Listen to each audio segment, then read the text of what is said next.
So how about we jump into yet again another Patreon listener question. Once again, if you are interested in being a patron of the Transformer Slag podcast and supporting us in all the craziness that we do over here, just check the description below, patreon.com/protoman, and let us know that we're doing a good job and join us on the Patreon. You get a whole bunch of cool little perks, shout outs of your names and the credit, the scroll at the end of every single segment moving forward, access to special Discord, not the regular Discord, the special Discord, where I post all kinds of rare and unique content from Transformers history.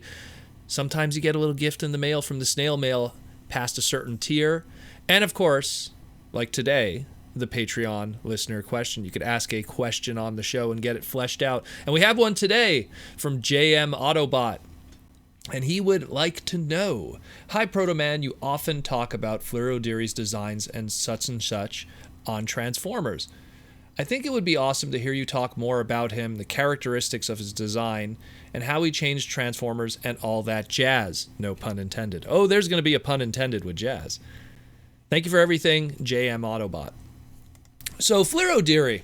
Floro Dery is a character that and I say character because he really is a character. He's a character that I bring up a lot on the podcast because he literally is probably one of the craziest, unexpected driving forces in terms of how Transformer toys are designed today and what most fans strive to try to achieve with their collections.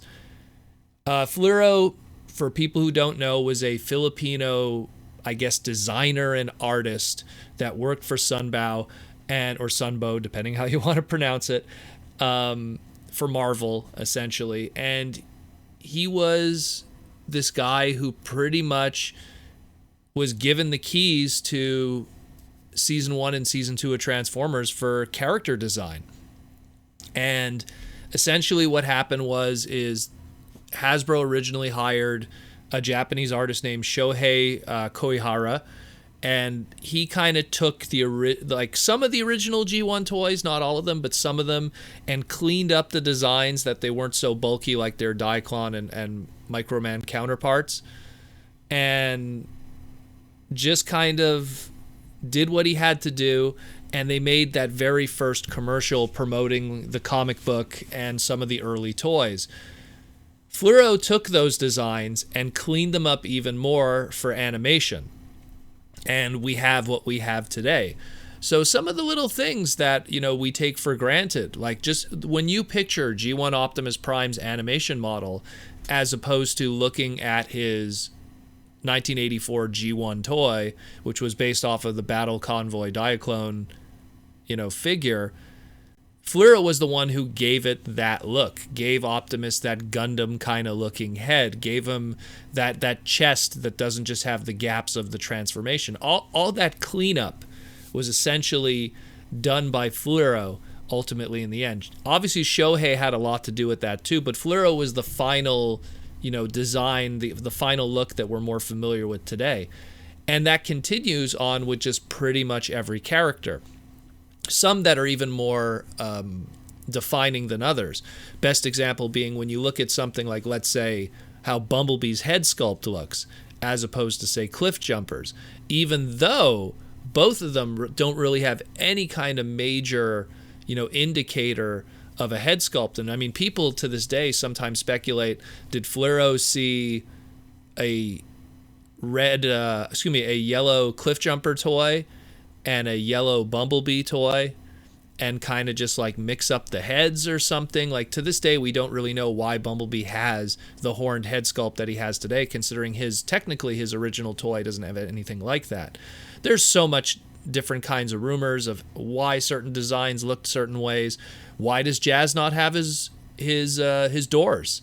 Did he get a toy that was mistransformed? Did he not know how the transformation was supposed to work, so the doors were folded in or just folded straight?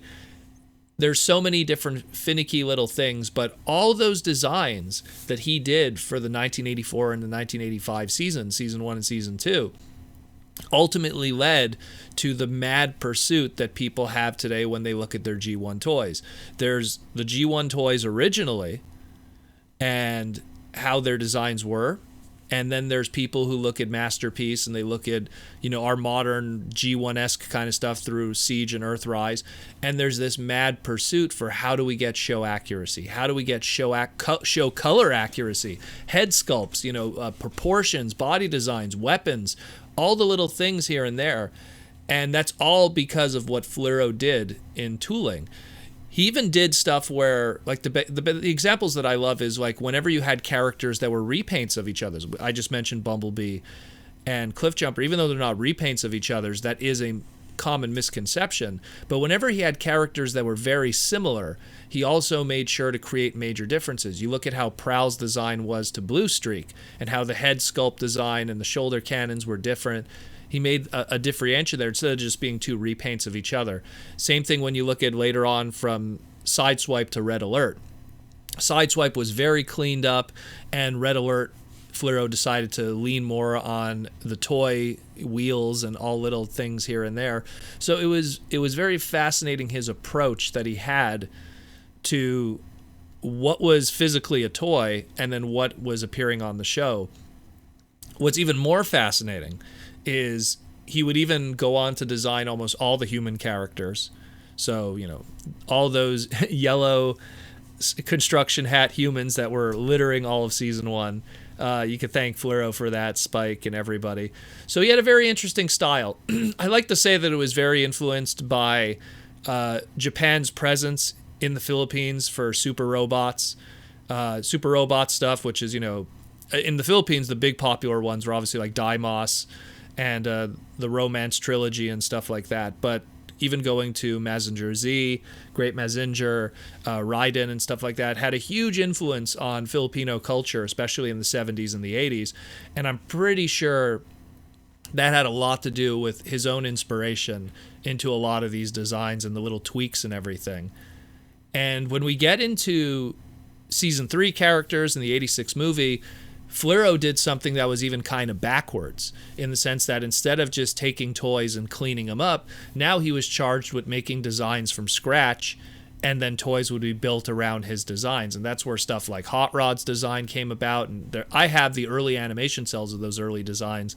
And but there's Hot Rod, there's Cup, there's Ingestor, which is what would be Unicron years later.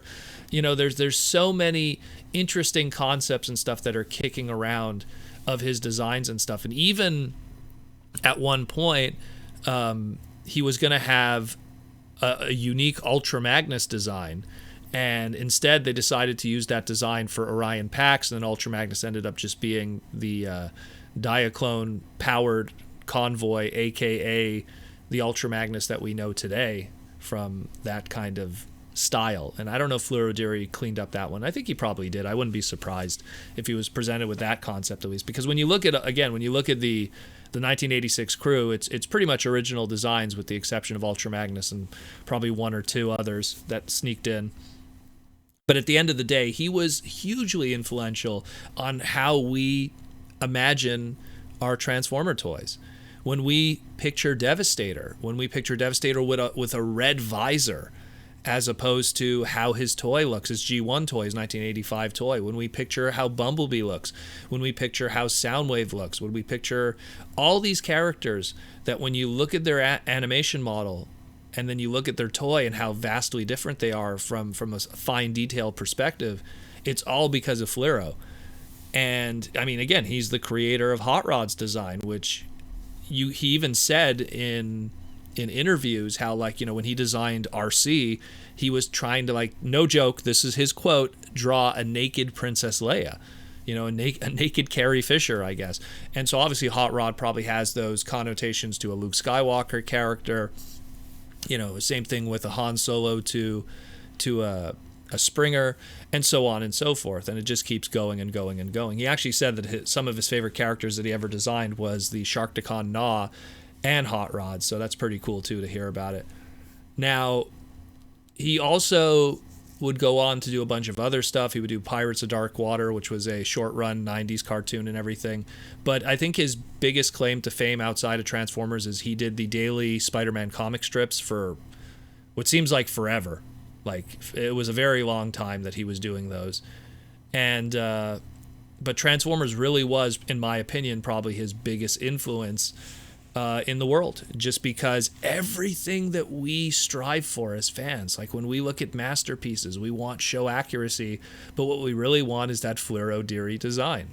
That's what it is. When we look at even our Earthrise toys, we want that show accuracy, but what it is we want that Floro Dery design. When we got the Studio Series 86 Jazz, and they finally tucked away the doors in his robot mode, it was more, hey, we finally got the Floro Dery design. And so that's why I constantly bring him up, because everything that we imagine of Transformers in our mind is because of him. And it's not like I'm like going crazy or anything and like, oh, this guy is the end all be all of Transformers, but he is a very large part of what we imagine when we think of Generation 1 Transformer toys. And he's someone who is pretty polarizing within certain members of the fandom, because he's very proud of what he's done in Transformers, and he's very proud of everything that he's done, and he's a very talented artist too. Like, if he had, there's a blog that hasn't been updated in like 5 years, but it was called Comics and Illustrations According to Floro Dery, and it's just all of his work throughout the years, and you see the Jack Kirby influences and all kinds of stuff, amazing stuff that he could draw. And you get to see a lot of that old early Transformer stuff too. So if you ever get a chance, I'll link it in the description, but there's so much stuff to dig into there, because he has a lot of interesting creations that he did that never made it into Transformers, different kind of Autobot cities, different kind of styles. So again, check out that link, especially really cool stuff. But he was very polarizing, because at some point in the early 2000s, it's still not confirmed if it was him or if it was a protege or something, but people were going onto the message boards and everything kind of defending him, because some people were being negative about his designs and stuff, and it got pretty heated. But ultimately in the end, I think that it was trolling, in my opinion, on both sides. I find that there's a lot of people in this fandom that don't have appreciations for just the raw talent that artists actually possess. I see that so often, and it just makes me angry, because I've worked with many artists, and they're probably just the most, I don't even know how to describe it, just the most compactly talented people on the entire planet, meaning like just an inch of what they possess in talent is almost greater than anything I've ever encountered otherwise, whether it be writers or whether it be designers or whether it be, and I don't want to knock writers. I mean, I do writing too for Transformers and stuff in the past, but it's just, I find that artists are just on a whole other level of just magical stuff. And Floro is just yet another one of those artists that, especially when you look at his blog, man, like the amount of stuff that was coming out of his mind that never made it to print, that never made it to Transformers lore, that could have been these crazy designs and all these different kinds of like concepts for transforming planets and transforming characters. It's a shame, and I sometimes I feel it's jealousy, personally. Sometimes I do feel it's jealousy. There's just people that don't want, an individual to kind of be the godfather of Transformers, when it really was ultimately in the end a group effort. You can't take out Bob Bugansky, you can't take out Simon Furman, you can't take out so many people that added to the lore, not to mention voice actors and stuff like that too. So it's something that, I'm not diminishing what they've done, but Floro, from the major part of what our hobby is, which is toy collecting, we pursue everything in the name of Floro Dery. We really, unless you're a Beast Wars guy, but then you're worshiping the great lord that is Mainframe Entertainment. But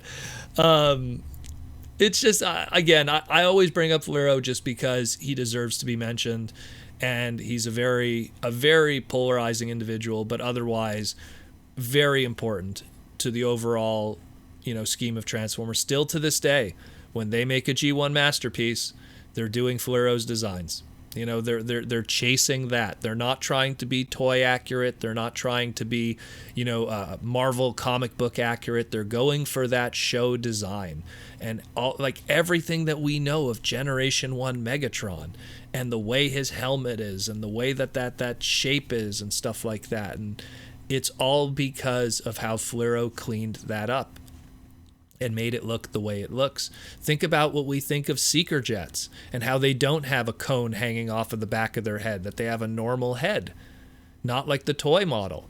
And just the little things of how the null rays look as opposed to the toy, and how the wings are attached more on the upper back instead of just these lower pegs on the anyone who's messed with original G1 1984 Seeker toy.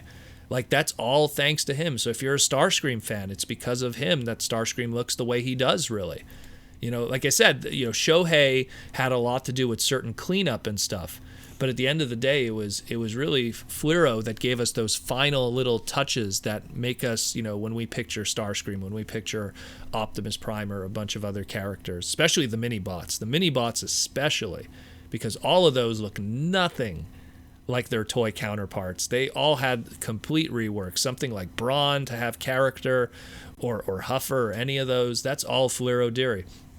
So enough of this love fest of the Floro Dery show. I feel like I've been already 15 minutes, but I mean that's the pretty much the gist of it and how important he has been to Transformers. And I mean, I could go on and on and on, but what I'm going to do is I'm going to post that little blog that he had, and you could just dive into all the crazy stuff that he's done. And it barely scratches the surface because it doesn't handle his Spider-Man stuff. It doesn't handle a lot of the other stuff that he's done.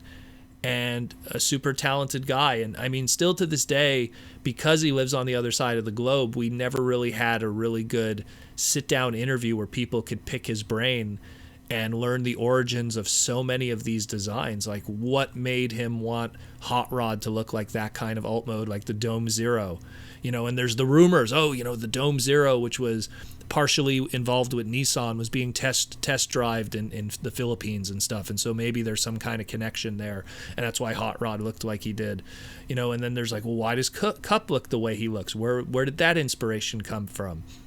You know, and it's like, well, there was a whole bunch of super robot characters that possess similar kind of designs, and it's the same thing. There was a super robot called Zambo Ace that looked a lot like, if you look at Zambo Ace, you see the Generation 1 Hot Rod connections, and all, you know, there's so much going on there that none of it is confirmed. But when you look at what was really popular in the Philippines, especially in that era, you can make those connections. And every artist is inspired by someone else, so it's not surprising. But it's such a deep rabbit hole to get into that something like a little segment that I'm doing here almost can't even cover everything. And I hope one day that maybe we'll get like a really good sit-down interview from him or something. Maybe we could, I don't know, maybe TFCon could fly him in and it'll be the greatest thing of all time. Who knows? Either way, hope that answers your question, JM Autobot. Like, I know that, like, I feel like I could go on and on. We're almost going to be hitting 20 minutes on this, but I hope that answers your question. Again, he was a very interesting figure, and I hope one day to meet him.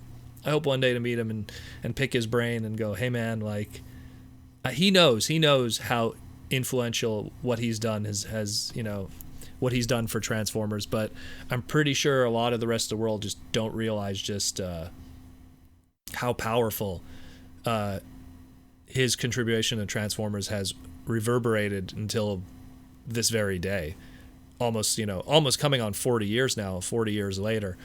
You know, so it's nuts. It's nuts. So anyways, if you're interested and want to be a part of the Transformers Slag podcast, just like JM Autobot here, patreon.com/Protoman. I love doing this stuff just because it gives me an opportunity to kind of go on a small rant on some of the, you know, the influential people within our hobby. And this is just one of them. So thanks again, guys, and hope to talk again real soon.